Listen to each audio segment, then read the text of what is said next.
जी, अभी अभी कुछ लोगों ने कहा है कि हम भारत बंद का हिस्सा नहीं बनेंगे 21 तारीख को जो होने वाला, आपका क्या कहना है इस पर? जिन साथियों ने ये घोषणा आज की है कि 21 तारीख को जो भारत बंद होने वाला है, जो कुछ साथियों ने सोशल मीडिया के माध्यम से ये कहा था कि हम भारत बंद करेंगे 21 को, लेकिन जिस दिन से ये घोषणा हुई है उस दिन से आज तक ये हमेशा से दुविधा बनी हुई थी कि कौन सा संगठन है जो भारत बंद कर रहा है, कौन सा चेहरा है जो भारत बंद कर रहा है। लेकिन अभी तक ये क्लियर नहीं हो पाया था। एक दो लोगों के अलावा कोई भी व्यक्ति खुल करके, कोई भी संगठन खुल करके सामने नहीं आ रहा था। एक दो लोग थे जो कह रहे थे कि 21 तारीख को भारत बंद करेंगे। मैं बड़ा खुशी के साथ इस बात को एक्सेप्ट कर रहा हूँ कि आज बालक राम बौर जी और उनके साथियों के द्वारा ये जिम्मेदारी के साथ कहा गया है कि हम भारत बंद का हिस्सा नहीं हैं। और उसका कारण उन्होंने बताया है कि अपने ही लोगों को सरकार के द्वारा आपस में जिस प्रकार से लड़ाने की कोशिश की जा रही है, सरकार ने जिस सरकार के दबाव में जिस प्रकार से सुप्रीम कोर्ट का डिसीजन आया है SC ST में वर्गीकरण को लेकर के, और ख़ास तौर से उत्तर भारत में वाल्मीकि समाज जो इस बात को लेकर के बड़ा उत्साहित है और वो कह रहा है कि हमारे बच्चों को नौकरियां मिलेंगी। तो मैं एक बता देना चाहता हूँ तमाम साथियों को कि हम लोग पहले दिन से कह रहे हैं, मैं ख़ास तौर से पहले दिन से कह रहा हूँ कि वाल्मीकि समाज के बच्चों को नौकरियाँ मिलें, हम ये चाहते हैं। लेकिन सबसे पहले ये भी पूछ लिया जाए कि सरकार के पास नौकरी कितनी है। सरकार आए दिन सरकारी सिस्टम को, सरकारी जो उनके पास में सिस्टम है उसको प्राइवेट कर रही है। राष्ट्रीय जो संस्थान है, चाहे बैंक हो, रेलवे हो, LIC हो, ICU हो, जितने भी सरकारी संस्थान थे, जब वो सरकार उनको बेच देगी और प्राइवेट हाथों में सौंप देगी, जब सरकार के पास नौकरियां हैं ही नहीं, तो फिर इस बात पर खुश होने की ज़रूरत क्या है कि आपको नौकरियां मिलेंगी। पहले ज़रूरत है उन संस्थानों को बचाए रखने की। दूसरा, आज बालक राम बौर जी और उनके साथियों के द्वारा जो ये बात कही गई है कि हम भारत बंद का हिस्सा नहीं है, तो इसमें एक जीता जागता उदाहरण 2 अप्रैल 2018 का है। 2 अप्रैल 2018 को जब भारत बंद हुआ तो उसमें लाखों बच्चों पर मुकदमे हुए, लाखों बच्चे जेल गए। आज भी 18 से और 24 में हम खड़े हैं, लगभग 6 वर्षों के बाद में आज भी हमारे बच्चे कोर्ट और कचहरियों के चक्कर लगा रहे हैं, जिसके चलते समाज को एक बहुत तगड़ा नुकसान उठाना पड़ा। जो बच्चे किसी प्राइवेट सेक्टर में जाकर के नौकरी कर सकते थे, जो बच्चे सरकारी सिस्टम का हिस्सा बन सकते थे, जो MP MLA विधायक बन सकते थे, आज वो मुकदमे के चक्कर में पड़कर उनका जीवन जो है वो खराब हो गया है। 13 बच्चे शहीद हुए थे 2 अप्रैल के। 13 माओं की कोख उजड़ गई, बहनों के भाई चले गए, पत्नियों के पति चले गए, बच्चों के बाप चले गए।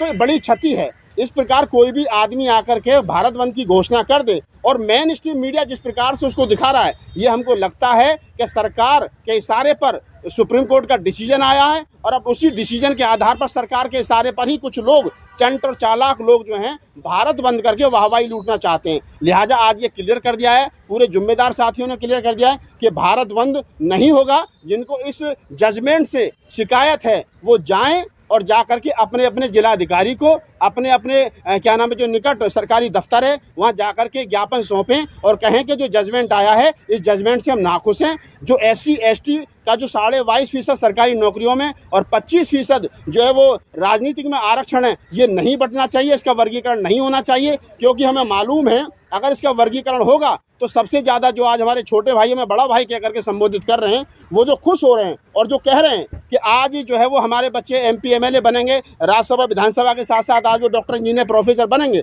लेकिन मेरा सवाल फिर वहीं खड़ा है कि ये 100% आरक्षण, 22.5% जिसको हम कहते हैं, जब ये इकट्ठा था तो आपका भी उतना ही था जितना इस देश के जाटव चमार का था, जितना ही वाल्मीकि, पासी, खटीक, धोबी, कोली, कांची सबका था। लेकिन अगर आज आपको अलग से उसमें वर्गीकरण करके आपके हिस्से में 2 या 4 सीट दी जाएंगी तो फिर आपको रोस्टर सिस्टम भी समझना पड़ेगा। आज जब इंदिरा गांधी जी के समय पर रोस्टर पहली सीट जो आती थी वो शेड्यूल कास्ट के लिए होती थी, आज 7वीं सीट जो है वो शेड्यूल कास्ट को मिलती है रोस्टर सिस्टम के आधार पर, 10वीं सीट जो है वो ST को मिलती है रोस्टर सिस्टम के आधार पर। लेकिन जब कोटे में कोटा होगा तो ये देखने वाली बात होगी कि जो कोटे में कोटे वालों को कौन से नंबर की सीट दी जाएगी। ऐसा तो नहीं कि आपको सरकार एक तरफ लॉलीपॉप दिखा रही है और दूसरी तरफ आपको जाटव चमार वाल्मीकि आपस में सबको लड़ा करके आपके आरक्षण को छीनना चाहती है। रास्ता क्या है, कैसे दबाव बनेगा सरकार पे? सरकार के ऊपर देखिए, भारत बंद करना सरकार के ऊपर दबाव नहीं है। जो पिछली बार भारत बंद हुआ था वो SC ST एट्रोसिटी एक्ट को लेकर के हुआ था, वो सफल हुआ, सरकार दबाव में आई। आज का जो भारत बंद है, सरकार बैठ करके तमाशा देख रही है। सरकार ये देख रही है कि जाटव चमार, महार, पासी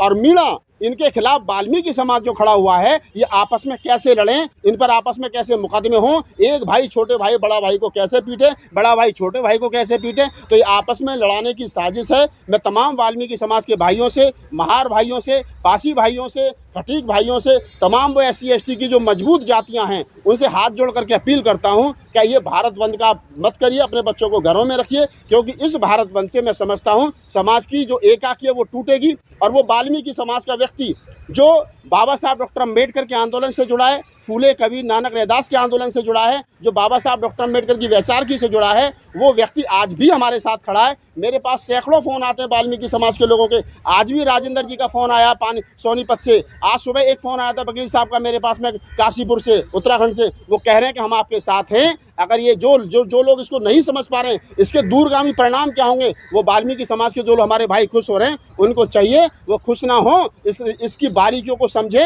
ये सरकार और ये जो जजमेंट आपको आरक्षण दे नहीं रहे हैं, आपसे आरक्षण छीनने की साजिश है, कोशिश है। लिहाजा मैं पुनः अनुरोध करता हूं तमाम टीवी चैनलों के माध्यम से कि आप इस खबर को चलाइए और 21 तारीख में अपने घरों में रहिए, घर से बाहर मत निकलिए। कोई भारत बंद नहीं है अगर आप इस जजमेंट से खुश नहीं है। हालांकि 100 से ज़्यादा रिव्यू पिटीशन सुप्रीम कोर्ट में डालने की तैयारी चल रही है, जैसा बालक राम जी ने बताया और तमाम साथियों ने बताया। कोर्ट का जजमेंट 7 जजों की बेंच का ये जजमेंट है, 9 जजों की बेंच में जाया जाएगा और वहाँ पर रिव्यू पिटीशन फाइल की जाएगी। एक दिन में ना कोई डिसीजन आता है, ना कोई लागू होता है। जल्दबाजी हड़बड़ाहट ना करें, प्यार मोहब्बत से सब रहें। चाहे वो वाल्मीकि समाज के लोग हैं, चाहे वो दलित समाज में जाटव चमार महार पासी मीणा हैं, हम सब भाई हैं। ये मरूवादियों की हमें आपस में लड़ाने की साजिश है, इस समय सावधान रहना। प्रधानमंत्री जी ने तो आश्वासन दे दिया कि फैसला लागू नहीं होगा, तो फिर भारत बंद इतना हंगामा क्यों वहाँ पे? प्रधानमंत्री जी तो पता नहीं क्या क्या आश्वासन देते हैं गजेंद्र जी, आपको भी पता है। उनके आश्वासनों पर आता तो फिर तो जसोदा बहन आज भी 3-4 बच्चों की मम्मी होती है, उनकी पत्नी जो है वो।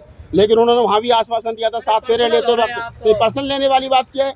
अगर वो आश्वासन पे इतने ही खरे उतरते तो उनकी जो पत्नी है हमारी ताई जी, वो आज कम से कम हमारे जैसे 4-5 बच्चे उनके होते, तो बेचारी वो नहीं पढ़ पाई। तो मोदी जी के किस बात का क्या विश्वास करना, उस पर मोदी जी की किसी बात पर ना मिले हैं उनसे। देखिए जो दलित सांसद मिले हैं उन बेचारों को वो पहली बार मिले हैं, बिना किसी के कैसे मिले, ये बड़ा मजेदार है।